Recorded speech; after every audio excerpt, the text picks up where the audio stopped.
সালাম আলাইকুম। গতকালকে থেকে হঠাৎ করে নেপাল উত্তপ্ত হয়েছে।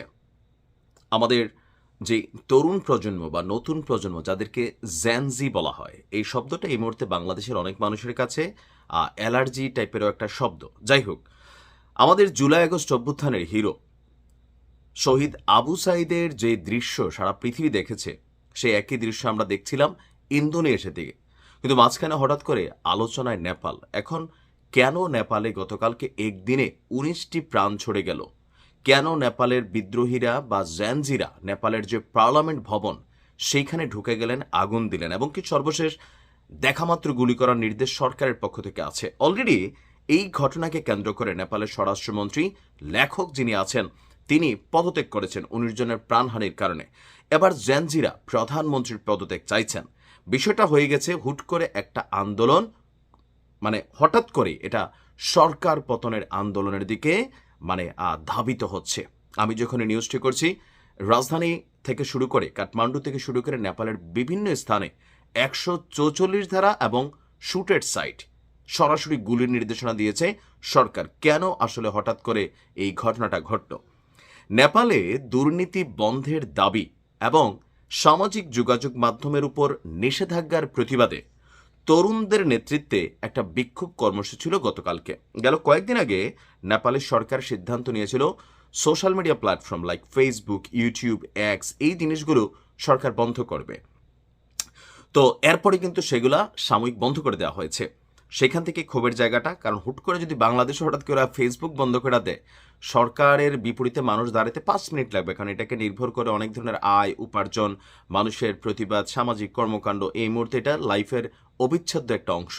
তো এর পাশাপাশি দুর্নীতি ইস্যু, তো সব কিছু মিলিয়ে গতকালকে রাজধানী কাঠমান্ডু সহ দেশটির অন্তত ৭টি শহরে বিক্ষোভের ডাক দিয়েছিল জেনজিরা।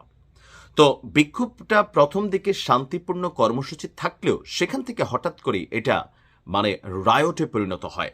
আর এক পর্যায়ে আইনশৃঙ্খলা বাহিনী পরিস্থিতি নিয়ন্ত্রণ করতে প্রাণঘাতী গুলি চালায়, যেখানে ১৯ জন নিহত হয়েছে এবং ৩ শতাধিক মানুষ আহত হয়েছেন। সবচেয়ে বেশি সহিংসতা হয়েছে রাজধানী কাঠমান্ডুতে, সেখানে ১৭ জন নিহত হয়েছেন। বিক্ষোভকারীরা এক পর্যায়ে পুলিশের প্রতিবন্ধকতা ভেঙে পার্লামেন্ট ভবনে ঢুকে পড়ারও চেষ্টা করেন। উত্তপ্ত কাঠমান্ডুতে মোতায়েন করা হয়েছে সেনাবাহিনী।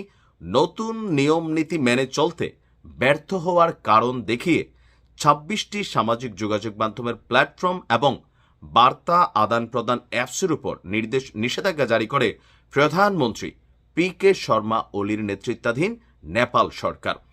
তো গত বৃহস্পতিবার মধ্যরাতে এই নিষেধাজ্ঞা কার্যকর হলেই বিশৃঙ্খলা দেখা দিয়েছিল। এর ফলে বিভিন্ন খাতে তা ঝামেলার তৈরি করে। এ নিয়ে ক্ষোভ হতাশার বহিঃপ্রকাশের হিসাবেই রাজধানী কাঠমান্ডু রাজপথে গতকালকে জ্যানজিরা নেমে আসেন।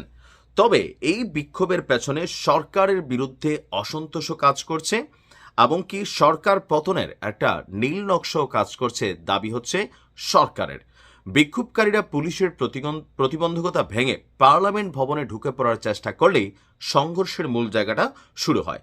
প্রথম দিকে পুলিশ লাঠিপেটা, কাঁদানে গ্যাস, রাবার বুলেট ব্যবহার করলেও বিক্ষোভকারীরা পুলিশের উপর ঝাঁপিয়ে পড়ে। এক পর্যায়ে পুলিশ কি বলা হয় যে সেখানে প্রাণঘাতী অস্ত্রের ব্যবহার করে। তো অলরেডি কাঠমান্ডুর বাইরে পোখারা, ভুটুয়াল, হাওয়া, ভরতপুর, ইতাহারি এবং দামাক শহরেও বিক্ষোভ চলছে। সর্বশেষ এই মুহূর্তে খুবই কঠিন পরিস্থিতি শুরু হয়েছে।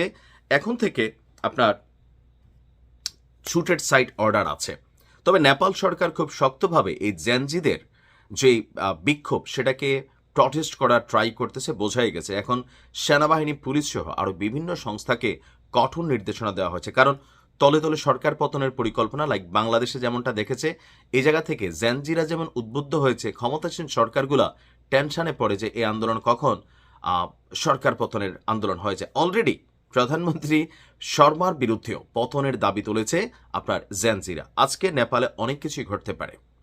তবে এর মাঝখানে খারাপ সংবাদ হচ্ছে, আমাদের বাংলাদেশের ফুটবল টিম, সম্ভবত আমি জানি না যেটাকে অনূর্ধ্ব নাকি ঊর্ধ্ব, তো ফুটবল টিমের একটা পার্ট আমাদের নেপালে আছে, তারা সেখানে হোটেলে অবরুদ্ধ আছে।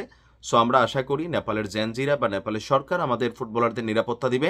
এর পাশাপাশি নেপালের এই আন্দোলনে অলরেডি গতকালকে থেকে শিল্পীরা তারা একমত জানিয়েছে। পরিস্থিতি যা বলছে যে সরকার পতন হয়ে যাবে, নেপালের সরকার পতনই হয়ে যাবে। পরিস্থিতি যেভাবে গতকালকে 19টা লাশ পড়ছে, আজকে আবার বিক্ষোভ হচ্ছে।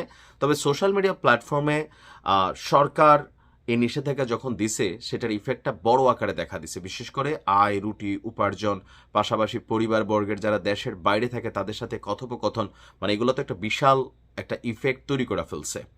এখন পজিটিভের তুলনায় নেগেটিভিটিও বেশি, কারণ এই মাধ্যমগুলোতে আপনি দেখবেন এখন ভালো কাজের চেয়ে খারাপ কাজের পরিমাণই বেশি। দেখা যাক নেপালে কি হয়। আজকে দিনভর আপডেট পেতে থাকবেন। আসসালামু আলাইকুম।